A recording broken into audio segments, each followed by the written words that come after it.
तो hello family, कैसे हो आप सब। तो आज हम लोग डिस्कस करेंगे बिहार बीएड के बारे में कि बिहार बीएड में क्या क्या सिलेबस है, एग्ज़ाम पैटर्न क्या क्या है, नेगेटिव मार्किंग रहता है या नहीं रहता है। देखिए, तो हम इस सभी टॉपिक पे बात करेंगे और इसके अलावा और भी जो भी बातें हैं उस पर भी हम लोग चर्चा करेंगे। ठीक है, तो संपूर्ण जानकारी पर हम बात करेंगे। आपको एक ही वीडियो में पूरी जानकारी मिल जाएगी। ठीक है, तो लाइक, कमेंट और शेयर ज़रूर करिएगा इस वीडियो को। तो यहाँ पे हम लोग आ चुके हैं सिलेबस पे। तो कुछ पॉइंट देख लेते हैं। जैसे पहला पॉइंट देखिए कि परीक्षा ऑफलाइन मोड के माध्यम से आयोजित की जाएगी। देखिए, आपका जो परीक्षा जो होगा वो ऑफलाइन मोड में होगा, ना कि ऑनलाइन मोड में। डीएलएड का जो फॉर्म होता है, डीएलएड में ऑनलाइन होता है और बीएड में ऑफलाइन होता है। जो कि आपको दूसरा पॉइंट देखिए कि प्रश्नों का उत्तर देने के लिए आपको OMR शीट दिया जाएगा। ठीक है, ये उत्तर पुस्तिका प्रदान की जाएगी। जिस OMR शीट रहेगा उसमें आपको फिल करना रहेगा अपना आंसर डाटा। तीसरा देखते हैं कि जो आपका प्रश्न है वो 120 वस्तुनिष्ठ प्रकार के प्रश्न होंगे, जिसके लिए आपको 1 अंक सभी प्रश्न पे दिया जाएगा। जो कि आपका प्रवेश यहाँ पे दे सकते हैं। 120 वस्तुनिष्ठ प्रश्न और 1 नंबर का है, तो दैट मीन्स कि 120 मार्क का होगा। अब चौथा पॉइंट देखेंगे कि बिहार बीएड परीक्षा में कोई नकारात्मक अंक नहीं है, मतलब नेगेटिव मार्किंग यहाँ पे नहीं किया गया है। पांचवा पॉइंट देखेंगे कि प्रवेश परीक्षा के लिए आवंटित अधिकतम अंक 120 है। यहाँ पे हमने बताया था कि 120 मार्क का होता है और 120 वस्तुनिष्ठ प्रश्न रहेंगे और 120 मार्क का रहेगा। अब छठा पॉइंट देखते हैं कि बिहार बीएड सीटी जो कंप्यूटर बेस्ड जो होता है टेस्ट, परीक्षा की अवधि 2 घंटे रखी गई, मतलब 2 आवर्स का आपका रहेगा। ठीक है, अब देखते हैं, आगे बढ़ते हैं। देखिए, अब हमने तो ड्यूरेशन पे बात कर लिया कि ड्यूरेशन 2 घंटे का रहता है। मोड एग्ज़ाम जो रहता है वो ऑफलाइन रहता है। टोटल मार्क आपका 120 रहता है और टोटल क्वेश्चन 120। ये पॉइंट देखेंगे, the qualifying mark for BEd Bihar BEd CET 2022 is 35% for unreserved या जनरल कैटेगरी कैंडिडेट। मतलब 2022 में क्या था, 35% है और हर एक साल 35% ही रहता है।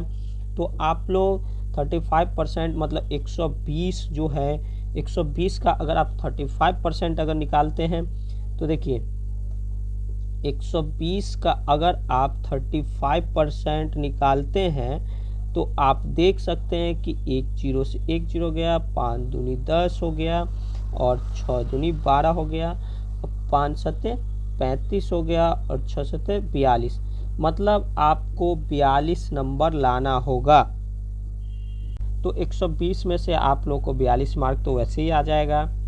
अब हम लोग देखेंगे कि बिहार बीएड सीटी एग्ज़ाम पैटर्न देखेंगे कि किस तरीके से पैटर्न आता है। उसके बाद हम देखेंगे कि क्या क्या क्वेश्चन, किस किस सब्जेक्ट में से कौन कौन से क्वेश्चन रहते हैं। तो पहला देखेंगे कि सामान्य अंग्रेजी की समझ, आपको जनरल इंग्लिश की समझ होना चाहिए, चाहे वो ग्रामर हो या बेसिक हो। तो इसके प्रश्न रहते हैं, टोटल 15 क्वेश्चन रहता है और अंक कितना रहता है, 15, 1-1 नंबर का रहता है। उसके बाद जनरल संस्कृत शिक्षा शास्त्री, देखिए ये शिक्षा शास्त्री वालों के लिए है, तो इसमें 15 क्वेश्चन रहेगा और 15 मार्क का रहेगा। जनरल हिंदी रहेगा, जनरल हिंदी, तो ये 15 मार्क का रहेगा, 15 क्वेश्चन रहेगा और 15 मार्क का रहेगा। देखिए, ये जनरल संस्कृति शिक्षा शास्त्र वालों के लिए ही सिर्फ रहेगा। आप लोग के लिए जो शिक्षा शास्त्र नहीं लिए हैं उसके लिए ये वाला नहीं होगा। जो शिक्षा शास्त्र लिए हैं उसी के लिए ये 15 मार्क एक्स्ट्रा रहेगा। ठीक है, अब देखेंगे कि तार्किक और विश्लेषणात्मक तर्क, जो हम लोग रीजनिंग बोलते हैं, तो इसका 25 क्वेश्चन रहता है और 25 मार्क का रहेगा। जनरल अवेयरनेस आपका 40 क्वेश्चन रहेगा और 40 मार्क का रहेगा।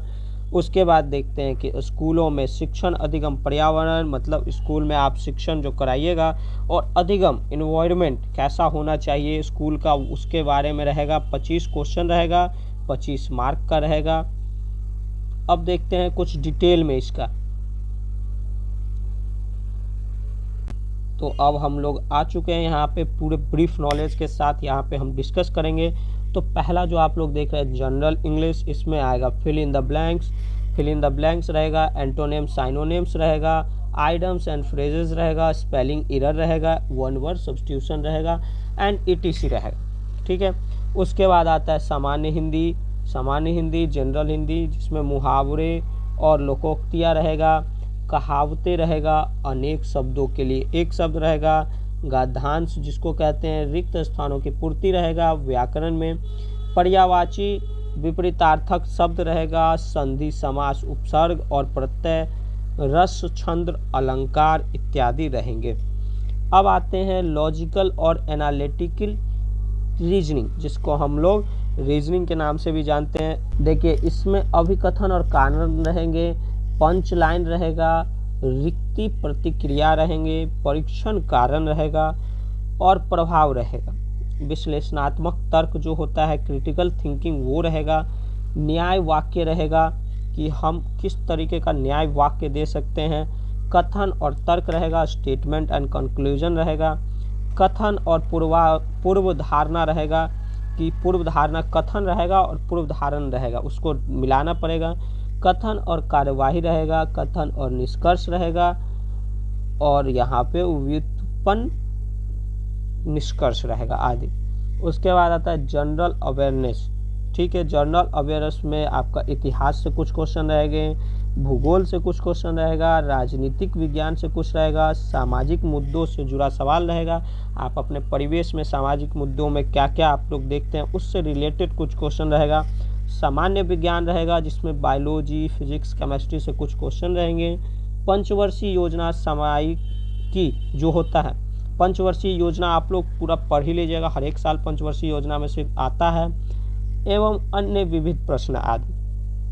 अब आता है स्कूलों में शिक्षण अधिगम पर्यावरण, कि स्कूलों में जो शिक्षण पर्यावरण होता है उससे रिलेटेड हमने बताया कि स्कूल आवश्यकता, स्कूल को क्या क्या आवश्यकता है, प्रभावों में भौतिक संसाधनों का प्रबंधन, छात्र संबंधी मुद्दे जैसे प्रेरणा हो गया, शिक्षण शास्त्र संबंध अनुशासन की क्लास में कैसा अनुशासन होना चाहिए, एक शिक्षक और छात्र के बीच कैसा होना चाहिए, और अनुशासन, फिर नेतृत्व आदि।